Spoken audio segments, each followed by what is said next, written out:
बोलिए आनंद कंद भगवान की जय। सम्मानित श्रोतागण,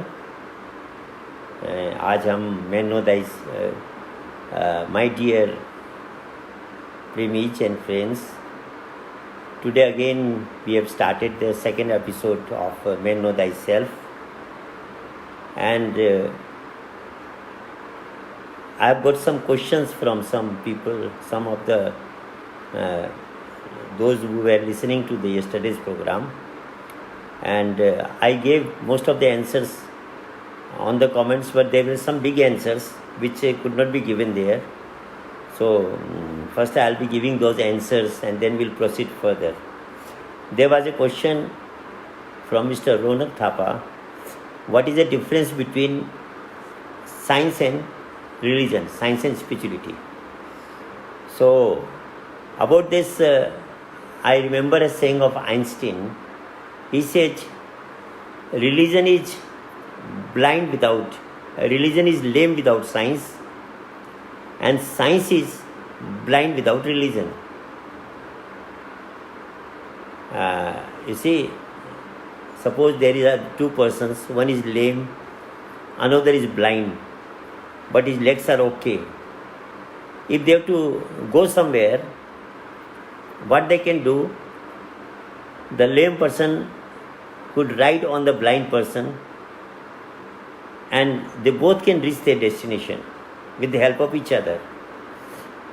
The lame person will guide him to the place, and because the legs of blind person are okay, he will be walking to that destination. Similar is science and religion. Science has no direction actually. Science is directionless. A person with knowledge of science, he doesn't know the meaning of life. He doesn't know what I have to do, why I have come in this world. What is the way to achieve total satisfaction? Because you can have everything in the world, but none of the things of the world can give you satisfaction. And none of the scientific achievements can tell you your destination. That after death, where will you go? So these things, religion, spirituality can tell you, can guide you. Whereas if you are only spiritual, you can't progress because you have to take the help of science. We are speaking now and thousands of people are listening to this. Why? Because of science. So, religion is lame without science. So, what should be done? There should be a marriage of science and religion. A combination of science and religion in our life. And if it is that, we'll be happy, peaceful and successful in our life. It's like the two legs of a body. One leg is spirituality, religion, one leg is science. If the both legs are strong, we can walk properly. If one leg is weaker, we'll be limping in the world. So, scientific developments we have done a lot, and overdevelopment of science is coronavirus also. So, actually, science and religion should go together. And that's where we are missing. So now we should try that. Let us be religious also along with scientific achievements. The second question of Mr. Thapa was, why there are so many religions now? And this is because a person get confused which religion I should follow. People talk about many paths. Some sect says this is the best path. Other one says this is the best path. So a general person, an ordinary person gets confused. What should I do? Which path I should follow? And about this, there is a Hindi verse of a saint.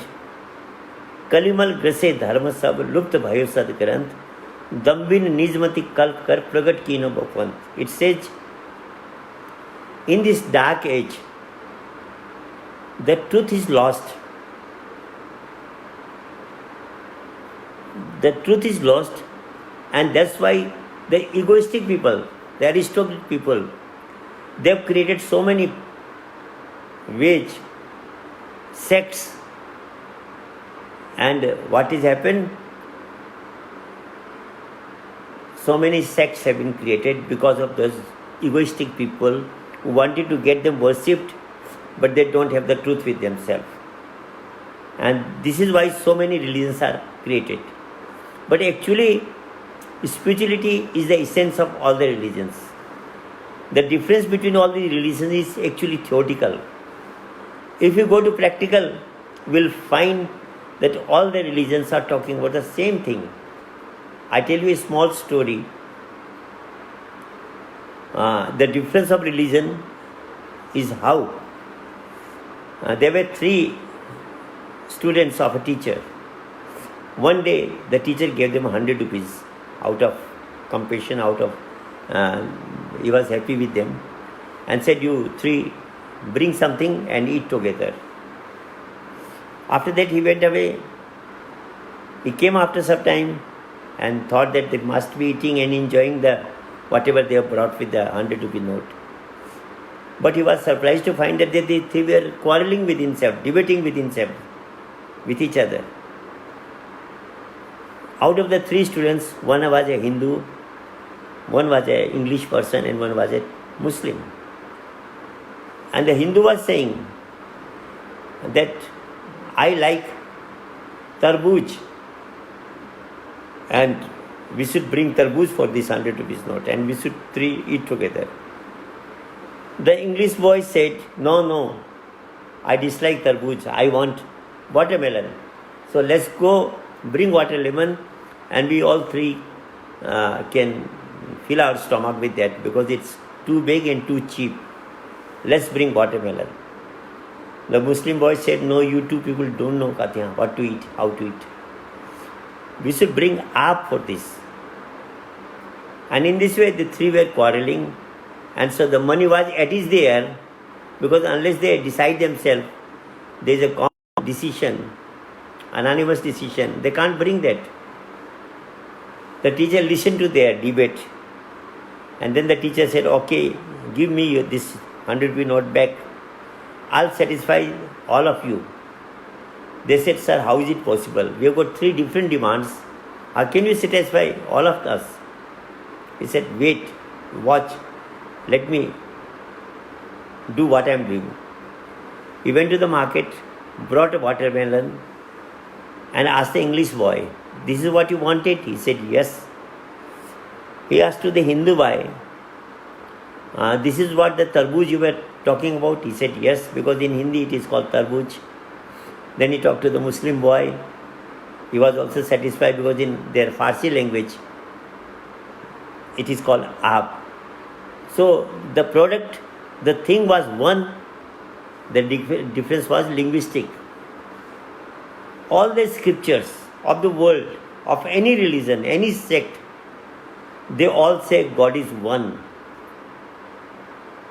And they describe God also. Actually, if you go deeper, they describe the same form of God. All of the books, if you study, they say God is light. In Him there is no darkness.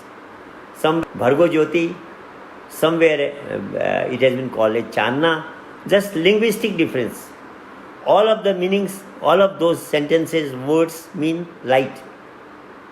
Even science also says, when we convert matter into energy, a tremendous light comes up. So the energy is actually manifesting in the form of light. God is within us in the form of light. But because of language differences, so many sects have been created. Similar is about the name of God. Somebody say holy name, some says Pawan Naam, means holy name. Muslims say Pak Naam, that also means holy name. If you go deeper into scriptures, if you do a comparative study of religion, you will find that they are all talking about the same name of God, the metaphysical name of God, and the metaphysical light, which is the real form of God. So the difference is of linguistic, and the linguistic difference is because those people who are talking theoretically, they don't have practical experience of God. Had they practical experience of God, the difference would have been solved long before. As when the teacher was trying to convince them that all you three are talking about the same thing, they would not have accepted that logic. But when he brought the watermelon before them, they accepted, yes, our quarrel was superficial. Only linguistic quarrel was that. The thing we wanted all the three was the same. We all want to experience God. And God is one, described in many languages by many learned people in different ways. All the incarnations that came into the world, on which these sects have been formed. Before Buddha, Buddhism was not there. Before Christ, Christianity was not there. Before Mahavir Swami, Jainism was not there. Before Guru Nanak, Sikhism was not there. These sects were formed after their departure. During their tenure, they didn't create sects. They gave the practical experience of God to their disciples. But what happened after their departure? We were lost in languages. We were lost in theories. And the reason was the practical experience was lost. There is also another reason of this also. I had a friend when I was at home in Kalimpong, Darjeeling. One pastor came to me and he said, "Do you believe in all the gods?" I said, "Yes." He said, "Will you believe in Christ also?" I said, "Yes." I've talked this before also. And then he said, when Christ has said, "I am the way, the truth and the life, no one comes to the Father but by me," unless and until you adopt Jesus Christ, you will not be saved. You will not be liberated. But the same saying is of Gita also. Lord Krishna says, "Leave everybody, come to me, I'll give you salvation." Same Buddha said, "Come to me, I'll give you nirvana," that means salvation. All the three are claiming the same thing. But the difference is the time factor. When they were alive, they gave that experience of God to their disciples. And so gave them the way to salvation. And so what they said was correct. If you come to me, I'll give you salvation. But we are missing one thing. Three things are utilized, useful of the present time only. If you go to a past surgeon or past doctor who is expired, who is no more in the world, if you request to his photo or her photo that please cure me, I have this problem, that photo is not going to cure you. You have to go to a living doctor or a living surgeon for operation. Similarly, if you go to a living king, he can solve your problems. But if you pray before the photo of a past king, he is not going to help you. Similar are these incarnations, the spiritual masters. Those spiritual masters also, when they were alive, they gave the practical experience of God to their disciples. But please don't take it otherwise. It's a fact, it's the fundamental truth that now their photos cannot make you experience the third eye, cannot make you experience the light of God, cannot activate your third eye. For that you need a living spiritual master who has the potential like those past masters. If you have to get operated, you have to go to a living surgeon who is expert in operation, who can successfully operate you. Similarly, we have to search for a living incarnation, a living spiritual master who has the potential like Lord Krishna, Lord Rama, Buddha, Christ, Sankaracharya, Kabir. And such an incarnation, such a powerful spiritual master is always in the world. The world is never devoid of such a master. The only thing is we have to search for him. And that's why it said, "Seek, ye shall find. Knock, the door will be opened to you, and ask, it will be given to you." So once we search for the living master, and the taste of the living master is that he can practically open your third eye. I had a question from another one yesterday. Can I open my third eye myself? it was some Miss Dikshit. He asked that, can I open my third eye myself? How can I open my third eye? So actually, I have replied to him also that it cannot be opened itself. It is just like operation. If I send you some video of operation, how your gallbladder will be operated, you can't operate. You have to go to a surgeon. He will take you to operation theatre and then he will operate you. Because operation is something practical. Similarly, opening of the third eye is a practical work. It's something practical. And for that, we need to go to a living spiritual master who has the potential to operate the third eye as Lord Krishna operated of Arjuna. And friends, it doesn't take time to operate the third eye. Some people say, some of the so-called spiritual masters say, it takes many years to operate the third eye, to open the third eye. But in my experience, and not only my experience, in the experience of many of my friends, third eye can be opened within seconds. Not even a minute also. It can be opened within seconds if we could find the true spiritual master. But we cannot do ourselves. It's like an operation. You know, if you have a cataract, we go to a surgeon, and during medical camps, there are many of patients. The surgeon goes one by one and operates. It doesn't take much time. And after some time, their eyes start working. Similar is the situation with the third eye. So if you could open it, if you could activate it with the help of the spiritual master, a living spiritual master. Again, I am forcing this thing. Past master, you can have so many, so many teachings from them, so many good things you can learn from their sayings.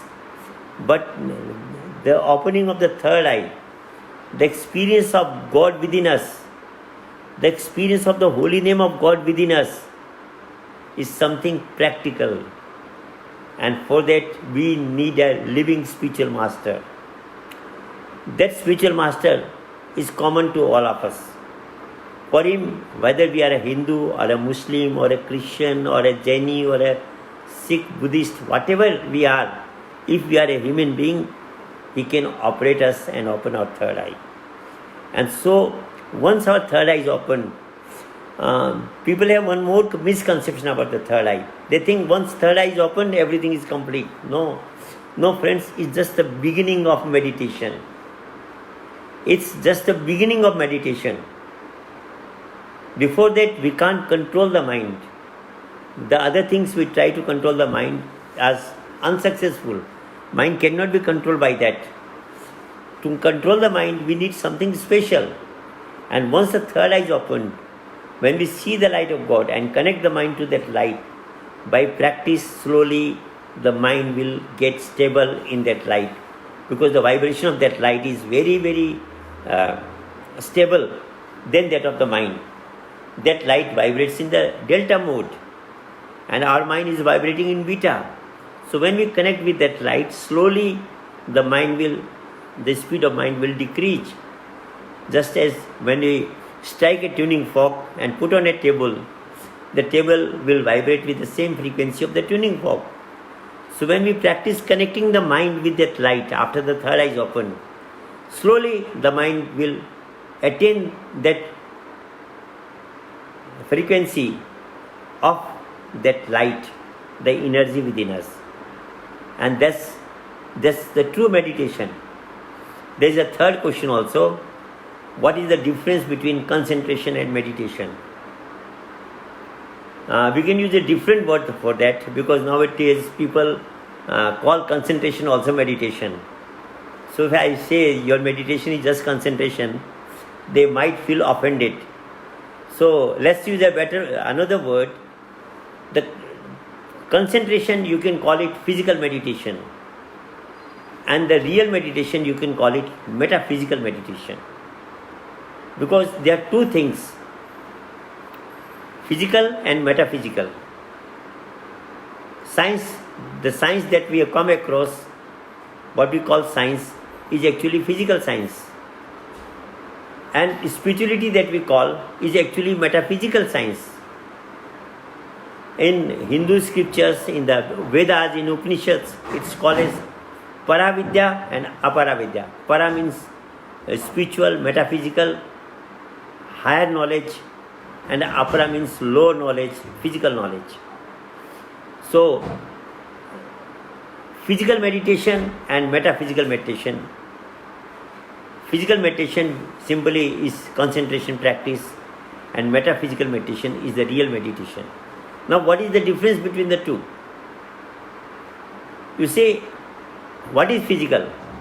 Whatever comes within the sphere of our brain and senses is physical. Whatever science has done just now, it is all within the brain and senses. Whether invention of anything, whether books, even the spiritual books, all the spiritual books of the world, they are within the sphere of brain and senses. So you can't, with those things, you can have only physical experience. And then if you are connecting, if you are using your brain or your senses in any so-called meditation, that is physical meditation, or in simple language, that is just concentration practice.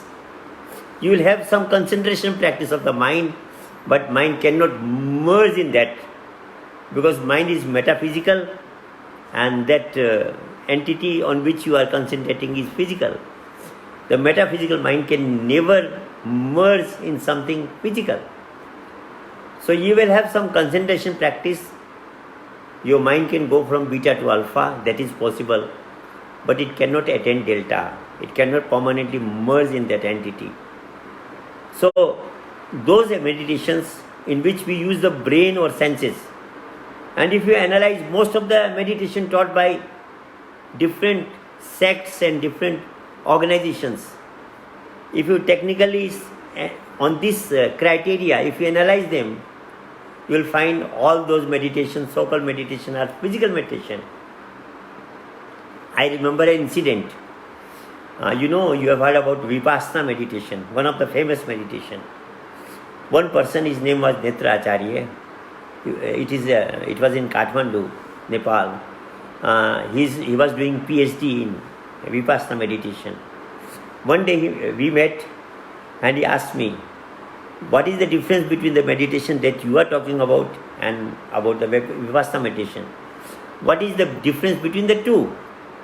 I humbly said, the meditation that I am talking about is one step above Vipassana meditation. He didn't get offended because he was an intellectual. He said, how? How can you say that?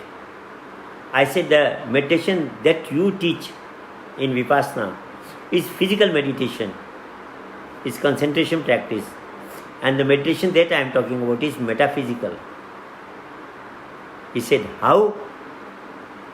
I explained to him, in Vipassana, you concentrate on the breath, on the ongoing, incoming and outgoing breath. And what is that breath? It is oxygen and carbon dioxide. It's physical. So, if you are concentrating on something physical, the meditation became physical, and so it is physical meditation. Whereas I am emphasizing to do metaphysical meditation, to concentrate on something metaphysical, which is beyond physical things, beyond the brain and senses. He said, how it is possible and what is that metaphysical thing within us? I said, breath is physical. Friends, please take it seriously. Breath is physical, but the power due to which this breathing process is going on, that power, that energy is metaphysical.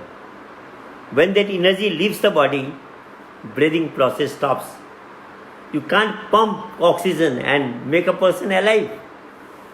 If it was only a breathing process, scientists could have done by pumping air, like we pump in a cycle, by pumping oxygen and trying to bring out carbon dioxide, they would have made a person alive. But that doesn't help, because there is a power behind the breathing process. And that power, up till now, science has not been able to experience, to find out what is the power behind the breath, this breathing process.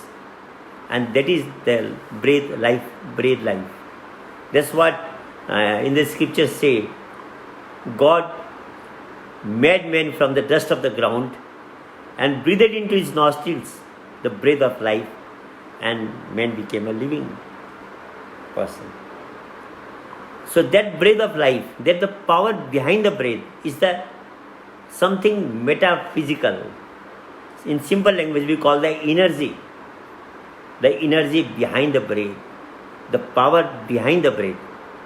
And so if we could experience that energy and concentrate our mind, connect our mind with that energy, that meditation becomes metaphysical. Then he asked, how can we connect with that energy? I took your point. I accept what you are saying, that the energy, the power behind the breath is metaphysical. But how can we connect with that energy? How can we do that? That's very simple, friends. That energy manifests within us in the form of sound and light. Even when atom was destroyed during atomic explosion, when matter is converted into energy, there also the energy manifests in the form of sound and light. There is a tremendous light and a big sound, which we call as explosion. That's a tremendous sound. Similarly, the same energy is manifesting within us also in the form of sound and light. The reason it is not destroying our body, because it's so powerful. When it destroys a complete city, but it is not affecting our human body, because it is being contained by the mind. Mind is working just like a charger. If you put your mobile directly to the electric circuit, it will explode. But when you connect through the charger, what the charger does, it controls the 220 volts and passes only 4 volts. So charger has a vital role there. Similarly, our mind has a vital role. It contains that energy and passes that much energy which is required by the body, by the cortex, by the cerebellum, by the nervous system. That much energy, and also what it does, like AC to DC current. Similarly, it changes that metaphysical energy into physical energy, and that we come through. So actually, mind is working like a charger, but that energy itself is metaphysical. And so that energy is within us in the form of sound and light. That sound is called as holy name. Different words have been given for that sound. And that light has been called also divine light, light of light. So many names have been given. But actually, I am again emphasizing this thing. That light is metaphysical. That sound is metaphysical. And when we connect our mind on that light and word, the sound within us, our meditation becomes metaphysical. So the difference between concentration and meditation is this one. Instead of going for concentration practice, let's go for the pure meditation, or in other words, instead of doing physical meditation, let's go for metaphysical meditation. And how to do that? About the third eye, and there was another question also, how we can unite with God. So now the time is up. So we have to stop today. Again, we will be meeting tomorrow at 7:30 p.m. to 8 p.m. And if you have any questions, you can put them. Small answers. Those questions we need small answer. I'll reply on the comment section. But if a question is such that it requires a big answer, like that one about the physical meditation and metaphysical meditation, or like the one about the third eye, or like the one about the so many religions, why they've been came into existence. If such question is there, I'll be glad to reply through this program. And so today we complete here. Thank you everybody. Let's meet tomorrow with the same time, and let's propagate this knowledge, the metaphysical thing. It will save our life also, and it will save the society as well as the world. It can bring peace and harmony in the world. Thank you everybody. Thank you very much.